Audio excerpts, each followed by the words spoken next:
Est-ce qu'il t'est déjà arrivé de te réveiller avec la sensation que ton rêve n'en était pas vraiment un?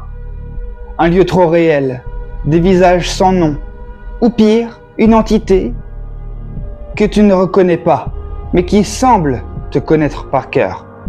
Bienvenue dans tes rêves, ou devrais-je dire, ailleurs.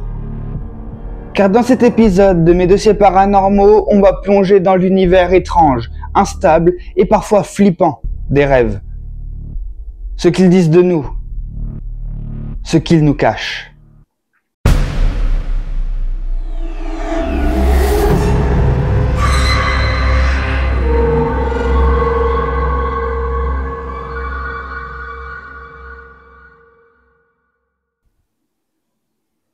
Commençons par les bases. On passe environ un tiers de notre vie à dormir. Et sur ce temps-là, on rêve en moyenne 2 heures par nuit. Mais on oublie 90% de nos rêves dès la première minute après le réveil. Pourquoi? Parce que notre cerveau classe ces informations comme non essentielles.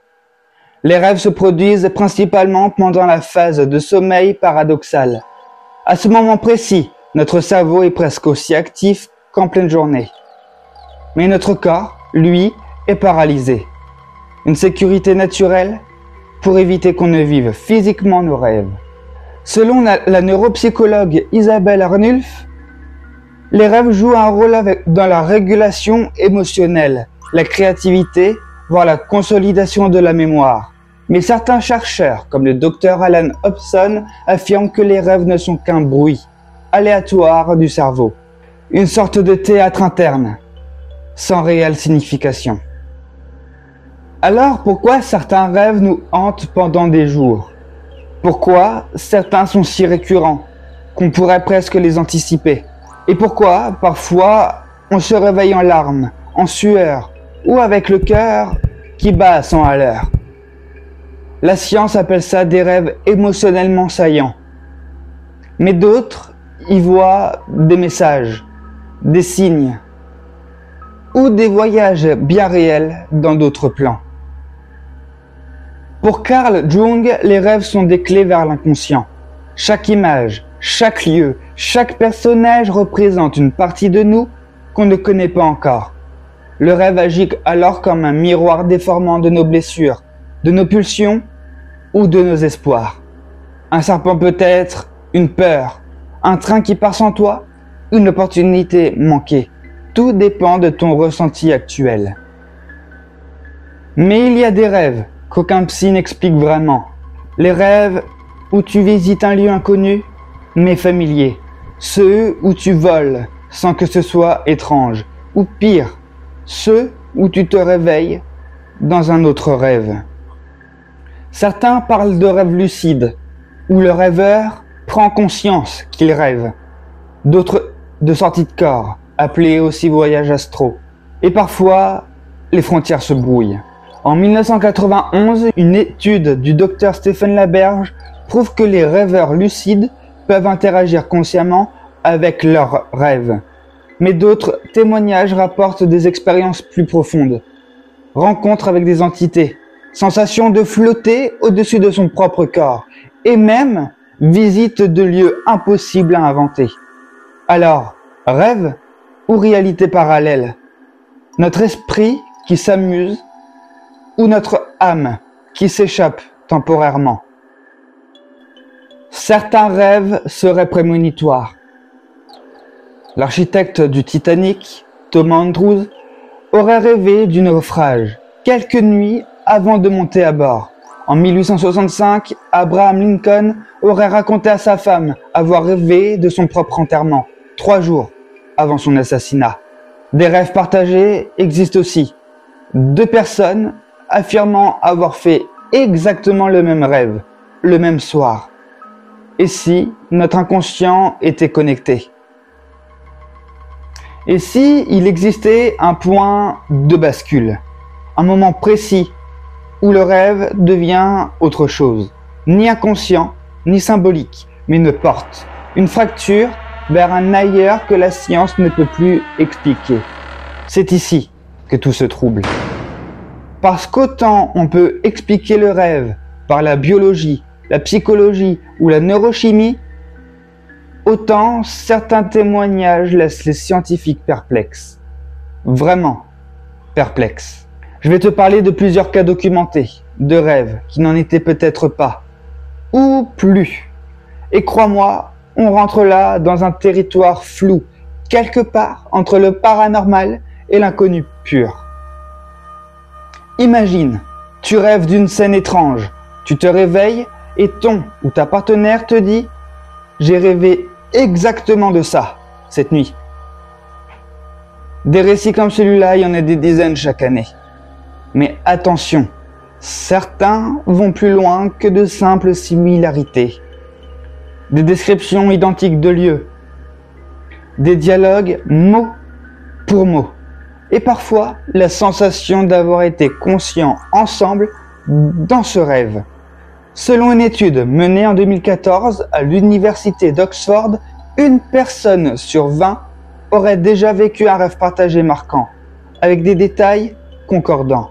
Théorie, télépathie inconsciente, champ morphique commun ou simple coïncidence amplifiée par la mémoire sélective. Aucune explication ne fait consensus. Certains rêves annoncent des événements futurs. Et pas symboliquement, non, littéralement. Le 10 septembre 2001, un homme rêve d'un avion percutant une tour. Il se réveille en panique, il appelle ses proches à New York. Le lendemain, malheureusement, on connaît tous la suite. Oui, c'est peut-être un seul témoignage, mais il existe des centaines et des centaines de milliers de récits similaires. Des gens rêvant d'un décès, d'un accident, d'un événement collectif, juste avant que ça se produise. Environ 15 à 25% des personnes affirment avoir déjà eu un rêve prémonitoire, selon des sondages menés en Europe. Et certains psychiatres, comme le docteur Montagulman, ont même étudié ces rêves dans des laboratoires du sommeil. Est-ce de l'intuition amplifiée, de la perception extrasensorielle ou une faille de la temporalité des rêves? En rêve lucide, tu sais que tu rêves. Mais certaines personnes affirment avoir rencontré autre chose. Un être, une voix, une entité inconnue qui leur parle, leur donne des infos. Parfois dans des langues qu'ils ne parlent pas. Parfois des messages précis sur leur vie. Il y a même des rêveurs lucides affirmant être sortis du rêve pour entrer dans un autre plan, où ils ont rencontré des guides. Là, oui, en effet, on flirte avec l'ésotérisme, voire la spiritualité orientale. En Inde ou au Tibet, on appelle ça le yoga du rêve, un entraînement pour conscientiser le rêve afin d'explorer les mondes subtils. Des personnes racontent avoir rêvé d'un proche décédé, mais pas un rêve classique. Non, un rêve tellement intense, tellement réel, que c'était comme s'il ou elle était là. Ces rêves sont souvent perçus comme des visites.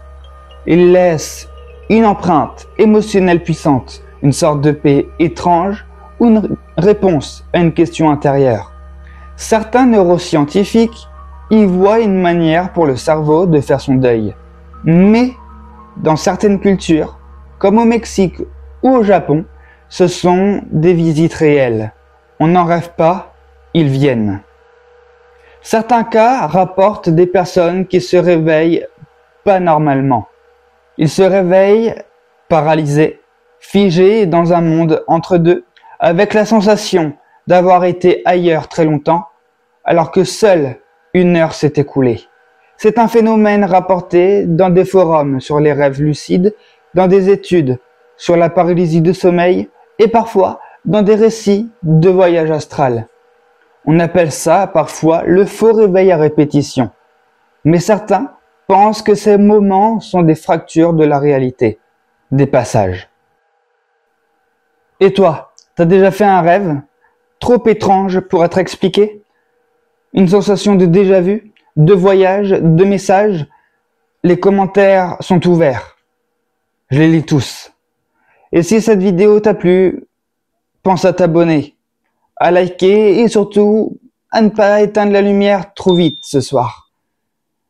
Car ton inconscient pourrait bien t'emmener là où tu n'as jamais osé aller. Et moi je te dis à très bientôt pour une nouvelle vidéo.